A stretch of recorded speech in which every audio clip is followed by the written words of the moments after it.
All right. Hello, everybody. How's everybody doing? I'm acting like if I'm doing it in front of the class. All right. So, policy proposal speech: foster care system needs more heroes.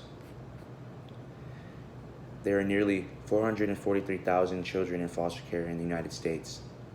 In 2017, more than 690,000 children spent time in foster care. Growing up in foster care can be difficult for a child in the United States, and with drug rates, homelessness, and crime rates rising, the total number of youth growing up in foster care will not decrease anytime soon.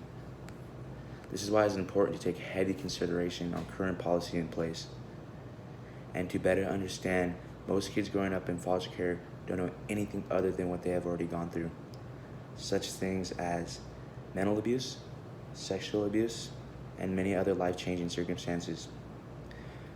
With all this being said, it becomes necessary to reintroduce and create new policies that take a closer look on existing programs that are in place to ensure the support for foster youth and aim towards a proper transition from youth to adulthood. It's important to understand most foster youth feel alone or helpless, and asking for help is just something that they may not be able to do. Creating a policy that will focus on the kids who feel helpless is something very important. Foster kids face many adversities, and when turning 18 should feel like a joyful time for many, it's actually a nightmare to most fosters who also may be facing mental health issues.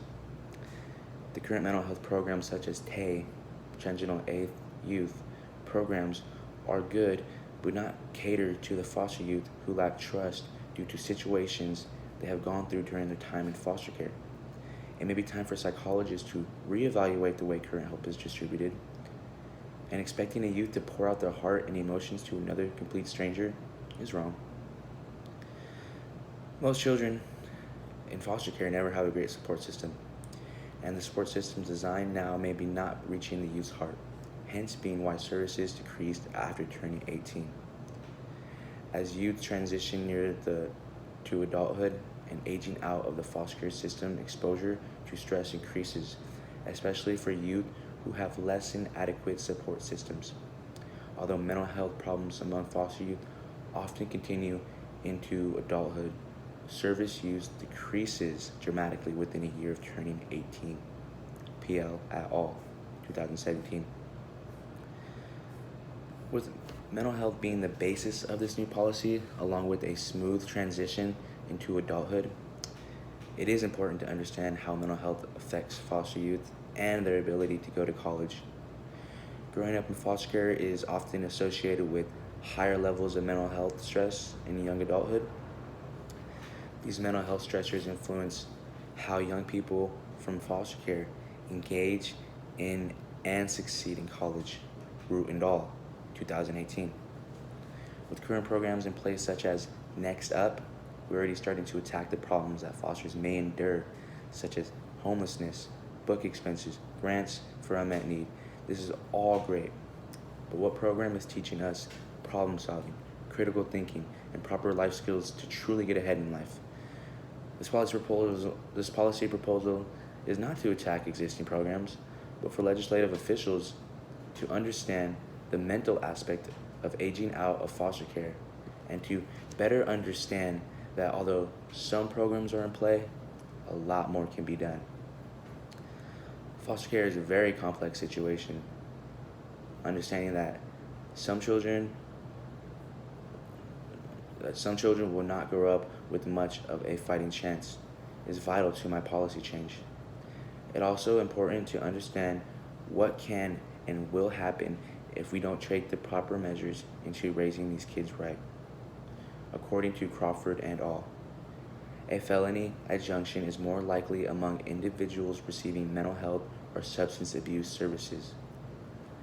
Placement instability increases the likelihood of a felony adjunction. Not all fosters go down a dark path, but just understanding that from the jump, fosters have a higher rate of felony convictions is very sad. This new policy will make sure that fosters have an easier transition into adulthood by making sure fosters have the right tools such as problem solving, critical thinking, and proper outlets to deal with mental health. This policy will also focus on managing and controlling mental health. Creating this policy will give fosters a better chance of achieving greatness, such as graduating high school or college, as well as success in the work field. Extensive training programs every 6 months for anyone working with foster kids will be able to keep ideas of how we can save these kids fresh and up to date.